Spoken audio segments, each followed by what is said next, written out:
Aura farming ये वो चीज है जो गोजो ने अवेकन होने के बाद करा था, और आइजन ने तो ऐसा कोई मोमेंट छोड़ा ही नहीं जब ये ऑरा फार्मिंग करी ना हो। तुम स्टार्टिंग का सीन ले लो या फिर एंड का सीन ले लो। और ये सिस्टम वाला सन जिन वू ये लड़ाई कम करता है बट एडिटर्स को क्लिपें ज्यादा दे। और ये वाले कैरेक्टर का मेरे को नाम नहीं पता, बट ये जब से आया था तब से इसने अपनी सब जगह पर एडिट्स भर दी थी। But if you stop and think कि ये कितनी बड़ी दिक्कत है एनीमे के अंदर, क्योंकि ये जो चीज है ना, ये एनीमे की स्टोरी डेवलपमेंट और कई बार तो पूरा एनीमे ही खा जाती है। और बहुत बार ऐसा भी होता है कि राइटर को सिर्फ उस कैरेक्टर से खुंदक हो जाती है जिसके ऊपर ये सारे एडिट्स बन रहे होते हैं। तो इस चीज की स्टार्टिंग हुई थी ड्रैगन बॉल जी के कैरेक्टर से, जो ना गोकू था ना वेजिटा, इसका नाम था पिक्कोलो। अब इस बंदे की अगर तुम कोई भी फाइट उठा के देख लोगे तो तुम्हें ये बंदा फाइट से ज्यादा टावर पे खड़ा हुआ मिलेगा।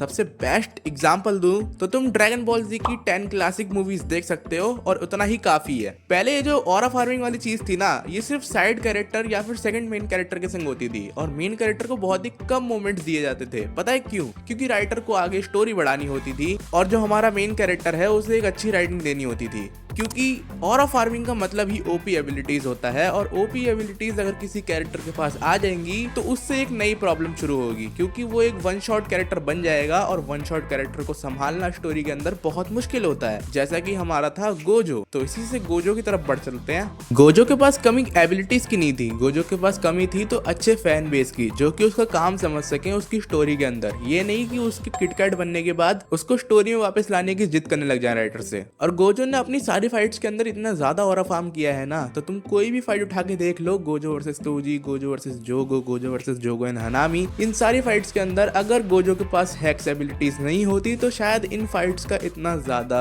हाइप भी नहीं होता, क्योंकि बिना हैक्स एबिलिटीज के गोजो उतना ज्यादा पावरफुल कैरेक्टर नहीं है। और जो स्टोरी का राइटर था ना, वो तो खुद इस कैरेक्टर को पसंद नहीं करता था, इसी वजह से इस कैरेक्टर को हटा दिया स्टोरी के अंदर से। और वहीं जो यूजी था मेन कैरेक्टर, उस पर किसी ने इतना ध्यान ही नहीं दिया। पता है क्यों? क्योंकि वो हर फाइट के अंदर बाकी कैरेक्टर से सपोर्ट लेता था जब तक वो एक अच्छा कैरेक्टर नहीं बन गया। इचिगो ने भी अपने वर्ड्स के अंदर काफी सारी फाइट्स करी हैं, बट ज्यादातर लोगों ने आइजन को इचिगो से ऊपर रखा। और मजा तो तब आ गया जब आइजन ने इचिगो का अटैक एक उंगली से रोक दिया था और उसी टाइम पर इचिगो का म्यूजिक भी बंद हो गया था। और इचिगो वर्सेस यावाच की फाइट के अंदर जब आइजन ने एंट्री मारी थी फाइनल टाइम पे, तो हमें ये फेमस सीन देखने को मिला था जिसके अंदर यावाच ने ये वाला पोज मारा था आइजन के सामने। और भी बहुत सारी ऑरा फार्म करने वाली एंट्री है आइजन की, बट एक चीज की मैं गारंटी दे सकता हूँ कि अगर आइजन स्क्रीन पे रहा ना तो इचिगो को शायद से उतना लोग नहीं देखेंगे, क्योंकि ये चीज तो देख के ही पता चल जाती है कि इस कैरेक्टर की पॉपुलैरिटी काफी ज्यादा है। यार मुझे ऑनेस्ट जो लगता है ना वो ये है कि इस कैरेक्टर को शायद से बच्चे ज्यादा पसंद करते हैं जिन्होंने कुछ पुरानी चीजें नहीं देखी हैं, क्योंकि इस एनीमे के अंदर स्टोरी तुम्हें मिलने नहीं वाली है और जो मेन कैरेक्टर है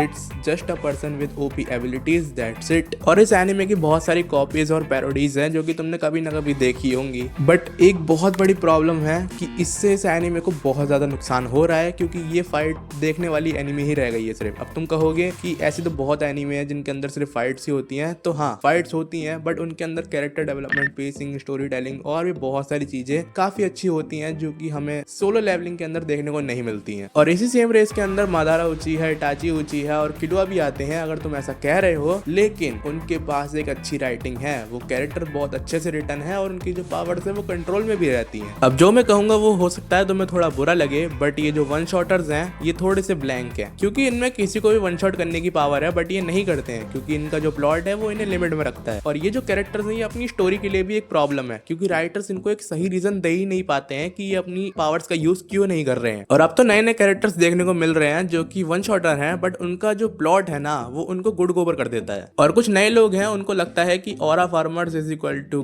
गुड राइटिंग, जो कि सही बात नहीं है। तो ऑरा फार्मर से बचो और ऐसी पोस्ट से भी जो कि किसी कैरेक्टर को वेल रिटन या मास्टरपीस बोल देते हैं बिना कुछ देखे या समझे। तो फिर आज की वीडियो के लिए बस इतना ही। मैं मिलता हूँ नेक्स्ट वीडियो में, तब तक के लिए गुड बाय। और चैनल पर नहीं हो तो you can subscribe if you want.